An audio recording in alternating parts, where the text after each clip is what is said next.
everybody's in.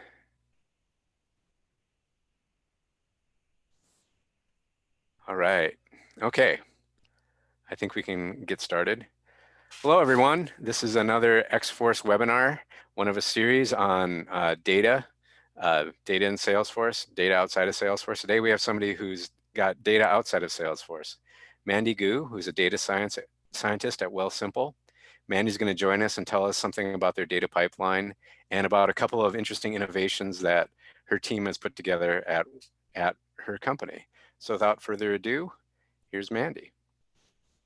Thanks, Leonard. I'm really excited to be here. I guess a little bit about myself. I work at Wealthsimple. I've been there for almost 1.5 years now.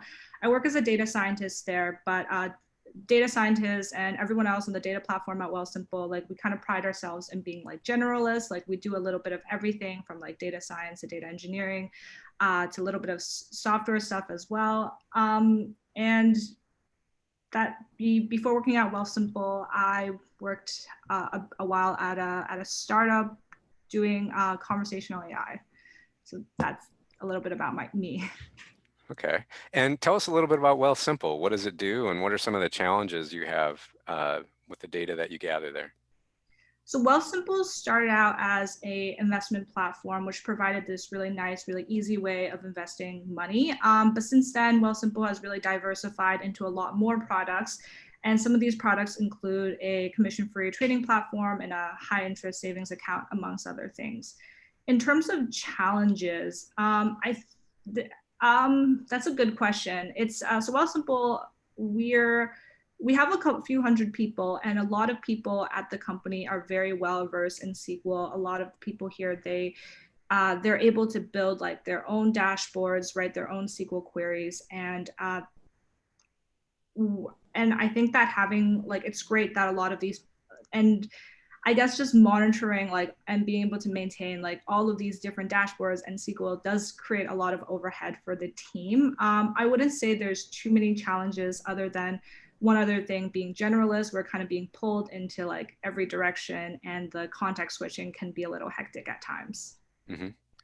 And we were talking earlier, and sort of the value prop for Wealthsimple is that if you have all these investments everywhere, Wealthsimple can gather it all in one place, and they can make it easier for you to, integrate those investments, right? So easy is one of your value props. Simple, it's in your name, right?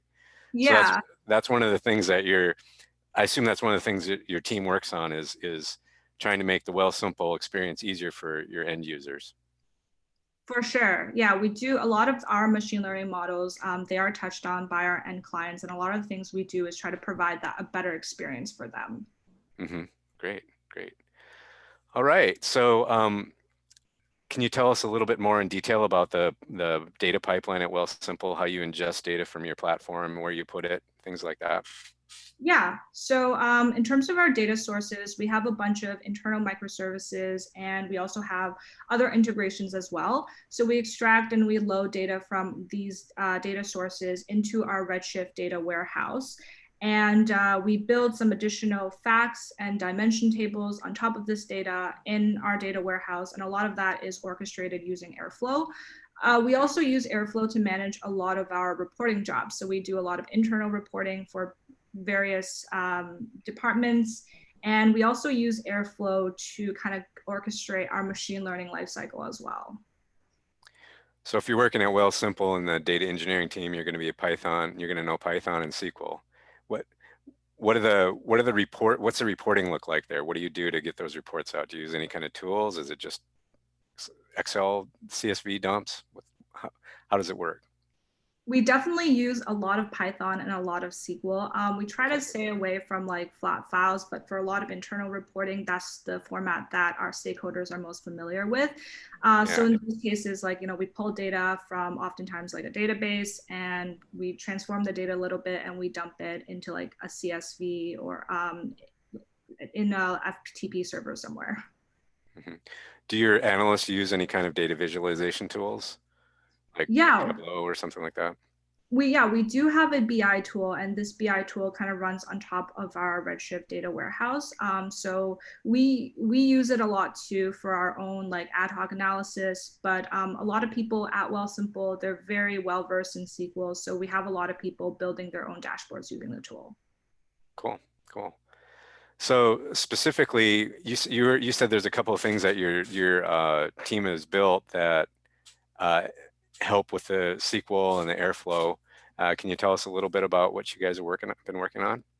Yeah, for sure. So we use Airflow a lot, and at Wealthsimple, we kind of believe in the idea that if we give smart people the right tools, they can do great things with it. And we definitely have a Mm, lot of very smart people here.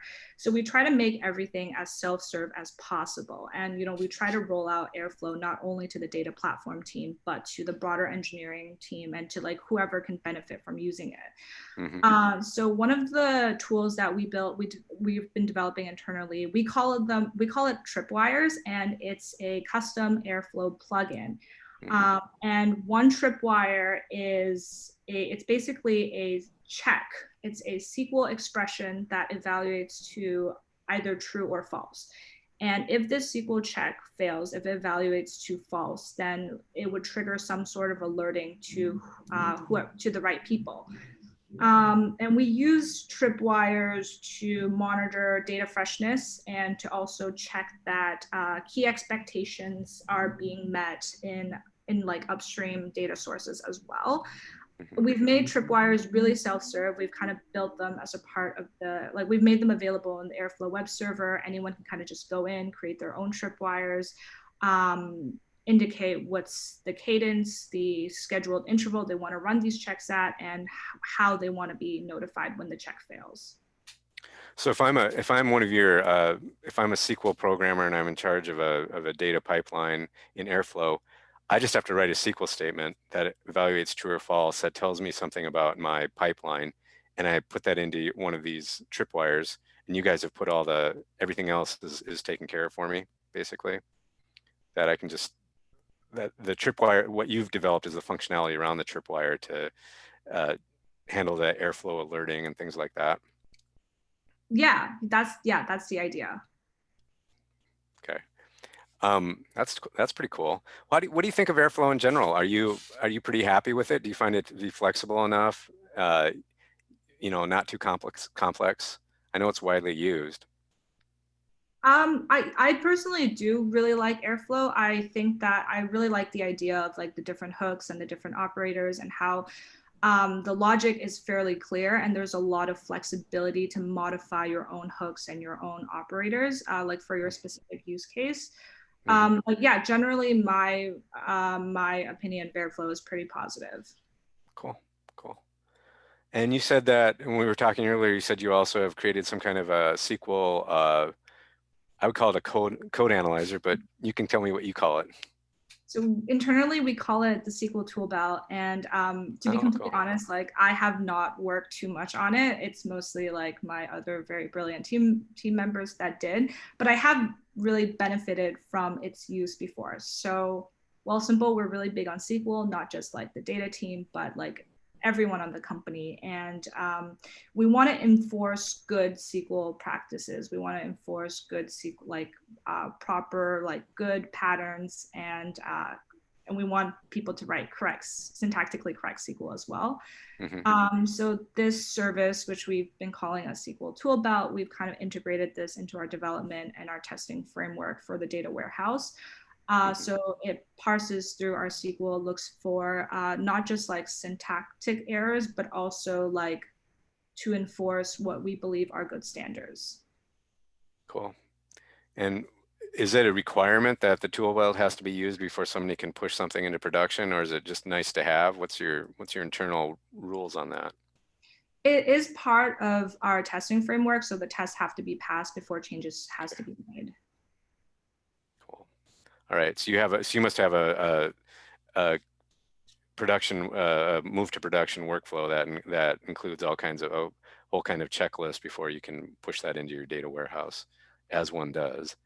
Um, Are you are you happy with your move to production workflow? Do you think you'd want to add anything to it? Uh, any kind of, is it still in development, or are you guys pretty happy with what you have going on? We're always reiterating and seeing like how we can make things better.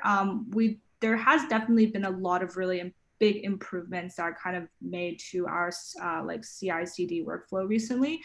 At the beginning, like, well, at one point, our tests, like, because, like, partially because we're running the SQL parser, the SQL Yeah. linter, like, it would take a really long time to kind of evaluate, like, our massive, like, because we also have a lot of SQL scripts as well.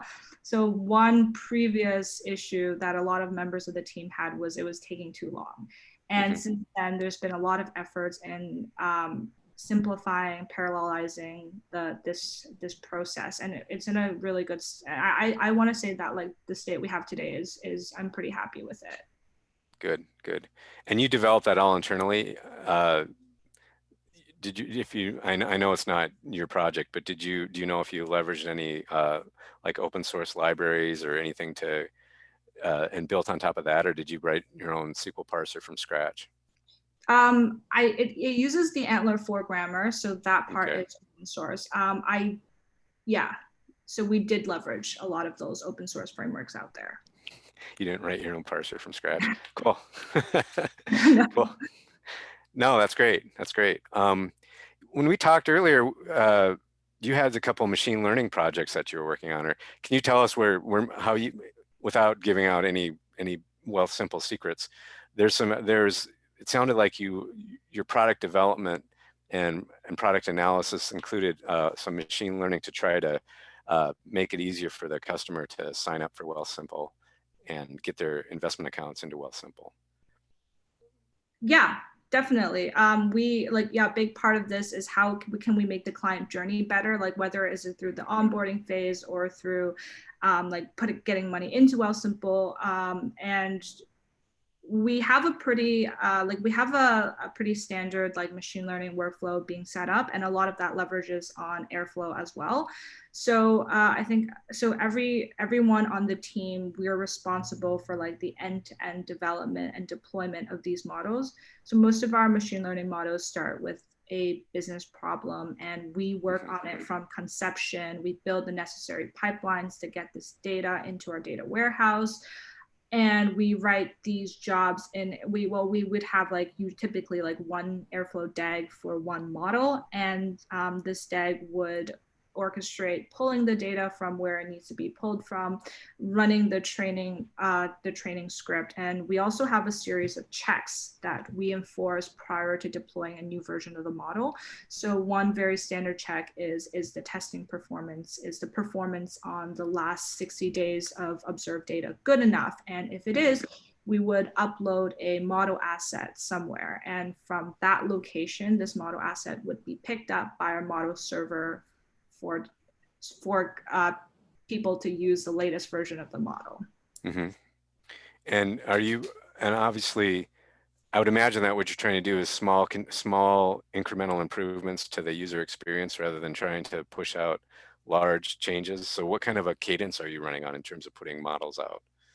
Uh, Um, yes, every model is different, and typically because like we have a lot of these checks in place, we feel a little bit more confident to mhm. make the cadence shorter. Like I think some of our models right now are on a weekly cadence, and we do collect like even between like now and 1 week from now, we do collect like a sizable amount of like of data that we can use to like further strengthen and improve the model. Uh, Somebody asked one of the attendees asked, is there a way non-technical members of the data team can push data into your data warehouse, or do they have to know SQL? Um, yeah, they would have to know SQL, and if they wanted to make like a change to like the fact and dimensions tables or to like one of our pipelines, they would have to make a pull request. So they would have to know SQL and a little bit of Python to do that. Hmm. Right, because you don't employ any drag and drop or simple to use ETL tools. Your ETL is SQL and Python, period, Right. basically. Okay. So yeah, you have to know something about that. Okay. All right. Um, so we've talked a little bit about the machine learning that your team does. We talked a little bit about your parser and linear and airflow. Is there anything else that you guys do that you think is cool that you want to Um, talk about? Are we done? Are we done with all the coolness at Wealthsimple? there's a lot of cool things going on. I think one thing that I find really impressive about this team is like we're all like multitasking, like we're all doing a bunch Yeah. of different things. Like we're very fairly involved in each of the different domains at Wealthsimple in getting like in helping them with their analysis, sometimes helping them build their dashboards, write their queries as well. Hmm. We oversee kind of the data warehouse. We monitor like the BI tool as well.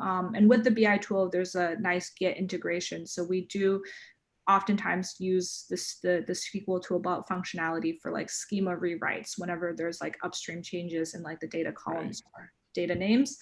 Hmm. So we're pretty involved with a lot of the data processes, and we try to pick up like cool projects like new machine learning models, and we work on like a lot of new reporting and new pipelines all the time.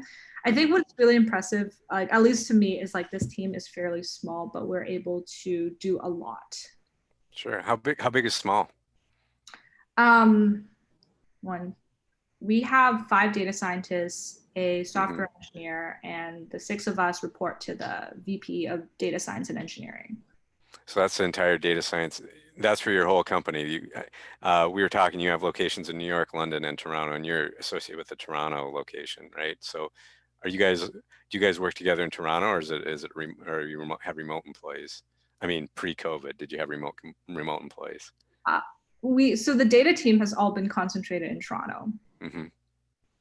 And do you run is most of your IT operation run out of Toronto, or is that all over the place? That's all over the place. Okay.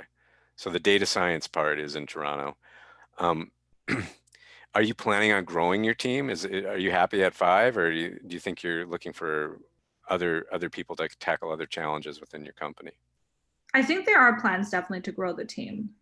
Hmm. I think we recognize that. I think it's been recognized that the team does good work, and there's a need for more. And there's a lot of interesting projects that kind of have been prioritized for like this and upcoming quarters. And I definitely think there are plans to continue to grow this team. Cool. So what kind of challenges, if you grow your team, what would you like to tackle in the near future that you think some of the biggest, most interesting questions you could ask or solve, issues you could Um, solve, questions you could ask? I think one thing about working here is there's never a shortage of projects. Hmm. So there's definitely a lot of very interesting projects. There's a lot of things we can do more to improve the client experience, but there's also a lot of work that can kind of be done on the foundations. Hmm. I think it's kind of been brought up that we should be looking at our existing machine learning models with more, like we should be looking at it more critically, and we should Hmm. really try to formalize an auditing process of making sure that what we have so far is very solid, that Hmm. our performance metrics are reliable, and we're using the right ground truth. Cool. Got another audience question here. With such a dependency on SQL and Python, I'm curious about other tools like Alteryx or others that could provide a solution to bring on other talent who would be more in tune with the wealth management landscape versus heavy on the technical side and democratize or embed further. Um, does that make sense? I've never heard of Alteryx I before, haven't either. Let me go so Google I don't. it. It must be some kind of it's a data analytics tool. Okay. Self-serve data analytics tool. So basically, I think what this person is asking is, uh, could you have more diverse talent there if you had some kind of an analytics tool? But you have a BI tool. Maybe you could say a little bit more about your BI tool and how people would use that if they're not SQL or Python programmers. Yeah, the SQL. So you don't have to be very good with. You don't have to know any Python to use our BI tool. So our Okay. BI tool, it actually does support like Python functionality if you want to like import the data as like a data frame and work with it in pandas. But it is also there is a lot of you can just knowing SQL, you can write your own queries with the BI tool, and the BI tool can help visualize and perform very simple analytics on the outputs of the on the SQL output. There, I would say that like there definitely needs to be like some understanding of SQL in order to Right. properly use this tool. Right. Uh, Actually, right now, there was this initiative started at the company to run a SQL boot camp where anyone can Hmm. kind of sign up, and it's weekly lessons and exercises. And we kind of just walk anyone who wants to learn SQL kind of through the basics of like select, join, where, group by. Hmm. I think one of the other things that a lot of companies do is they write views for end users. So, you have like a real complex join or something fancy going on, you can do a view. Do you do any of that? Yeah, we build like additional facts and dimensions table on top of this raw data that we collect, that we load, like extract and load from our sources. And the point of these, for a lot of these facts tables, especially, is that we want to make it easier for our end users to be able to get the information they need. Okay. Another question from the audience. Where have you applied machine learning models? Do you do a lot of A/B testing on your website? It's a good question. We do a lot of A/B testing. We do a lot of experimental design work. I personally am not as familiar in that area. Like there is one of our data scientists. He's great with like this kind of stuff, and he kind of runs our experiments. I can say that we definitely do a lot of experiments. Sure, sure. And then then of course, then you have to run it back in through your pipeline to see if the experiment worked and all that. So as you said, there's no end of work there, clearly. Another question, what's your tech stack for deploying and monitoring machine learning models? All right, so we use Airflow for the development and the deployment. We use S3 usually to store these model assets. For our deep learning models, they're all on TensorFlow, so we use TensorFlow serving to serve them. And in terms of monitoring, we actually, tripwires is one of the things that we do use for monitoring. So we have tripwires Hmm. around like model performance. Hmm. Our models also act kind of, a lot of our more important models are services on their own. So they are being treated like operational services. So you do use like Datadog and Rollbar to monitor those as well. Hmm. And so when you have an operational model like that, is your team responsible when you're saying you're adding, I mean, there's machine learning to analyze things, and then there's machine learning that's used live in the application. You guys are in charge of both of those things, like the live modeling that your application uses. Um, wasn't a Yeah, very we good are. question. We are responsible for that as well. So depending on our model, sometimes there would be like a client application, like another service that kind of receives the predictions, and they kind of decide what to do with those predictions. But typically, we're responsible up until that point, that that like the payload we pass them, the predictions we pass them, that it's not broken, and that performance is up to our standards and promises as well. Hmm. Do you have any do you have any wins that you can tell us about? Something that you think that your machine learning really brought something helpful to the platform, to the application, or to your understanding of client behavior?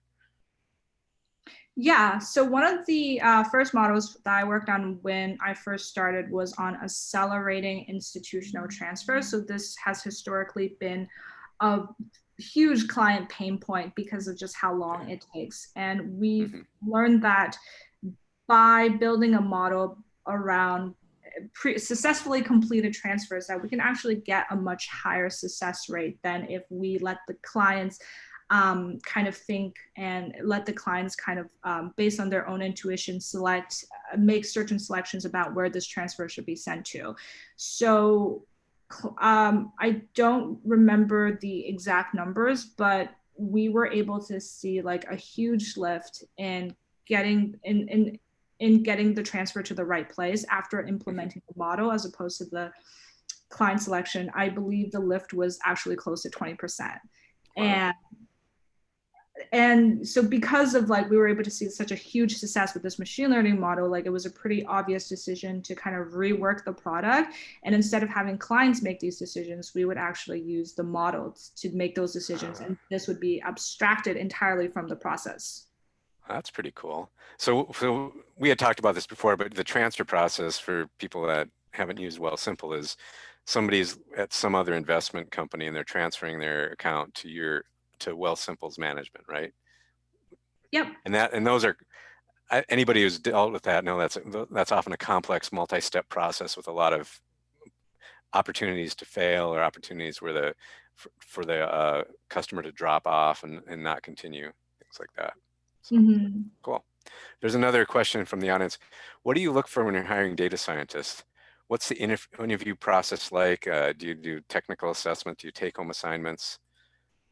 How do you basically how do you hire? So just to preface, I'm not the hiring manager, but I have been in this, I have But you like have been hired. I have been hired and I've sat in other interviews as well. So maybe I can Yeah, start by speaking a little bit about the process. sure. So first, there would be a call with the hiring manager, and past that call, we'd send them a technical assessment. And after the technical assessment has typically like a full day on site, or with COVID now, it's like a full day Zoom meetings. And in this full day assessment, we typically do like a culture assessment, just kind of talk to them, answer any questions they may have. There's usually a pair programming and a problem solving segment as well. I think we're looking for we're looking for people who will embrace like being a data generalist, someone who's willing to see this process through from end to end.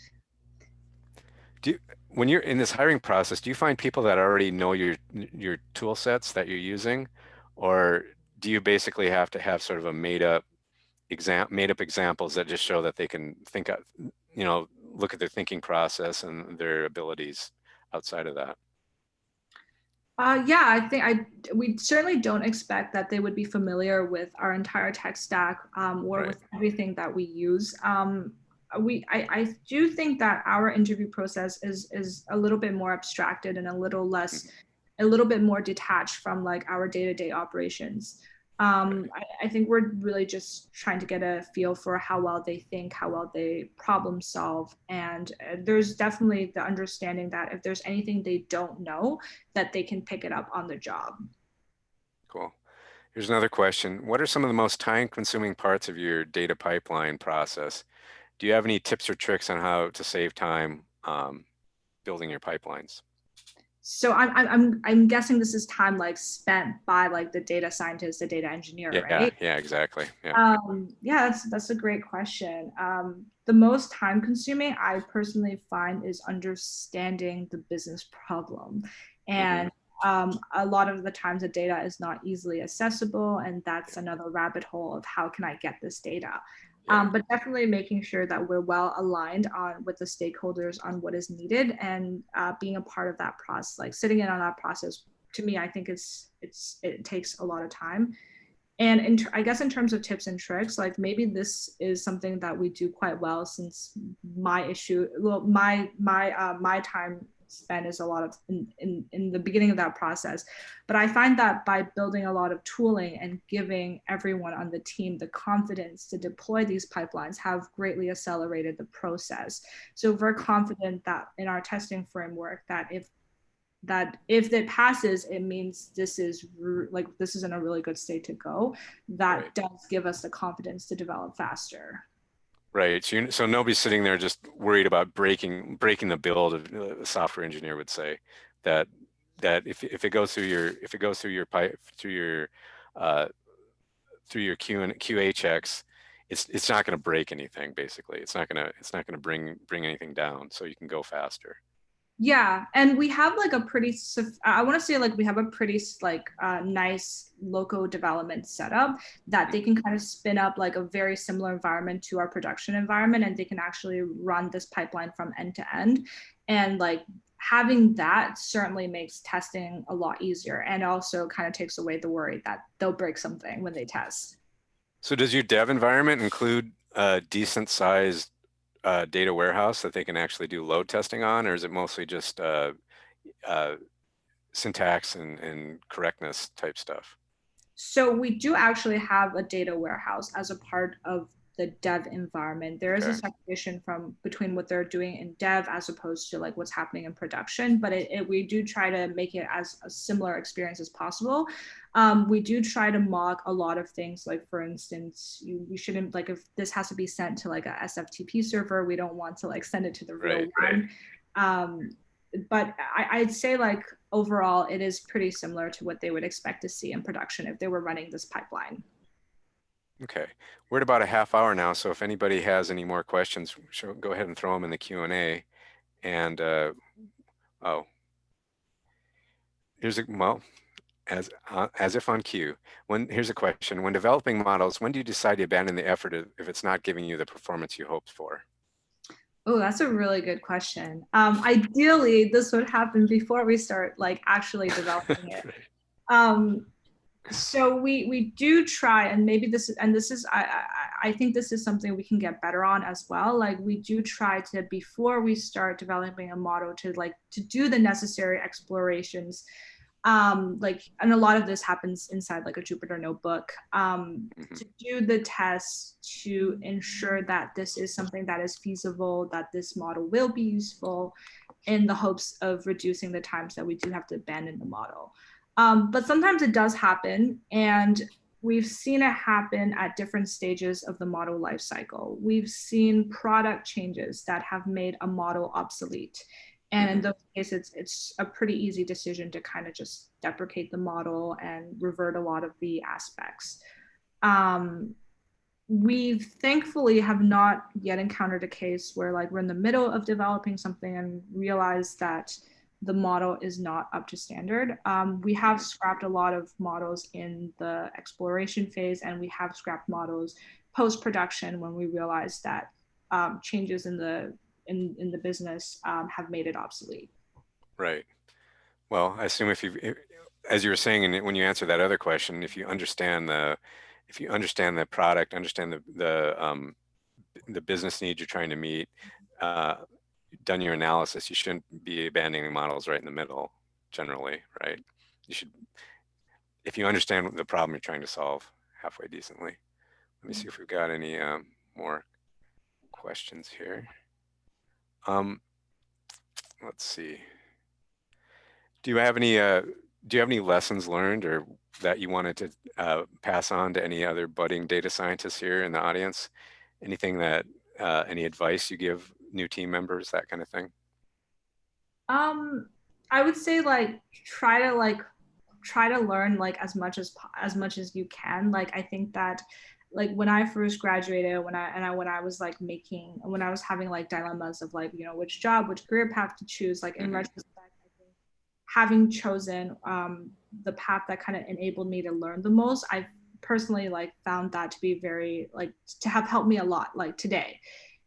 Um I think that it's okay to be really confused at the beginning, and Hmm. it's okay if you don't know everything. And I think it's just a process Hmm. of exposing yourself to more things and picking them up as you go. Here's a question. Does Wealthsimple use machine learning for analyzing financial market data or just for operational use cases? So we don't. So it's not just operational use cases, but we don't actually use it for analyzing financial data. Like if you go on the Wealthsimple website, I actually can't remember where on the website, but it actually does give a breakdown of like how we pick our like the securities for our investments, and it's machine learning is not part of the process. Hmm. Okay. Um, Going back a second, you said that when you're just starting out and just learning, you did at the start, you did tell us a little bit about your background, but as I remember us talking earlier, I think you went to Waterloo, is that right? Or, Yeah, yeah. And did you take a course? Did you take a program in machine learning? Do you have a major in machine learning there? I have a major in statistics, and Okay. I think that not having taken many programming courses in my undergrad, that definitely made it harder for me to get familiar with the software side. Hmm. So, um, Addie in the comments asks, how is Waterloo at a university as a university since we're talking about Waterloo? It was good. Cold? Cold in the winter. Lots Cold, of but snow. I'm just an hour away. There's a lot of snow where I am at too. Okay, you're in Canada. My understanding of Waterloo, at least back in the day, that it was one of the best computer science uh, universities in Canada. Is that still the case? I That their believe, computer? yeah, I think so. Yeah. Here's another one. what was your favorite co-op experience? Vivian asks. Yeah, so I did 6 co-ops while I was at Waterloo, and I think that was one of the really nice things about Waterloo was to get that work experience. Um, it's hard to say my favorite. I want to say like the most recent one because that one is most fresh in my memory. I've to Yeah, be sure. forgotten about like the earlier ones. My last co-op was at a Toronto company called Eulogy, and they did software for contract packagers. And I think it was really cool working there because I was also joining when they were starting their data team. So I was I had the opportunity to get really involved in the development and the productionization of the data products from the get-go. So how many co-ops does a Waterloo student have to take? Or how many first off, is there a co-op requirement? And if so, how many do you have to take? There isn't a co-op requirement. Oh, I think actually some programs do have a co-op requirement, but for mine and for a lot of them, it's optional. Um, I think it's 4 or 5 being the minimum and 6 being the maximum. Okay, so you maxed out. You seem like a maxed router anyway, so that's good. Does your here's a question. How often do you have to update the financial data? Do you run into any issues with updating that data? My responsible, I guess my team's responsibility is more like loading that data into the data warehouse, and there we have like other engineering teams that are responsible for maintaining like those services. Right. I'd say like a lot like if there were issues with the data, they would most often fall into like the domain of like the engineering teams instead. Mhm. Does your team spend a lot of time keeping up with the latest developments in the field, such as reading deep learning papers? We definitely try to keep up with because this is not just machine learning but data engineering. There's it's changing very rapidly, and there's so many new tools to make things easier. We definitely try to keep on top of these things. Pre-COVID, we went to a lot of conferences. I would say that like we don't read as many papers, at least not as a part of the job. Like maybe as I almost want to say for fun, but it's also not fun. Yes, it is. You like your job and you're interested in what you're doing. That's for fun, right? Well, that's a certain kind of fun. I mean, it's not like going out and partying, but Yeah, it's nerd fun. It's nerd fun, right? Um, is your related to that, is your work environment fast paced? yeah, definitely. And it's things change very quickly here.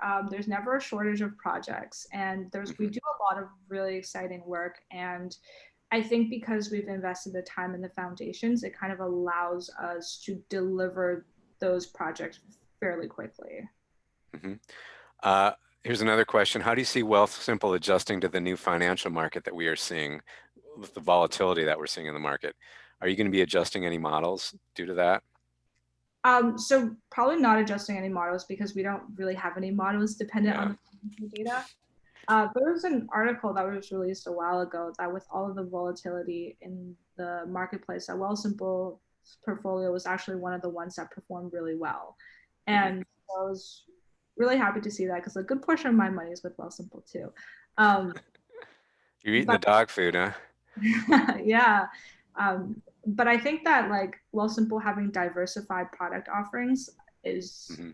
certainly makes it more resilient to changes, unexpected changes in the financial world. Hmm. So just out of curiosity about Wealthsimple, when you join Wealthsimple, is there machine learning or is there some kind of insight applied to the client about what sort of investment products would be right for them? And does your team have anything to do with that? So I think right now, like the process of the investment, of like deciding which investment is very much in the client's hands. Okay.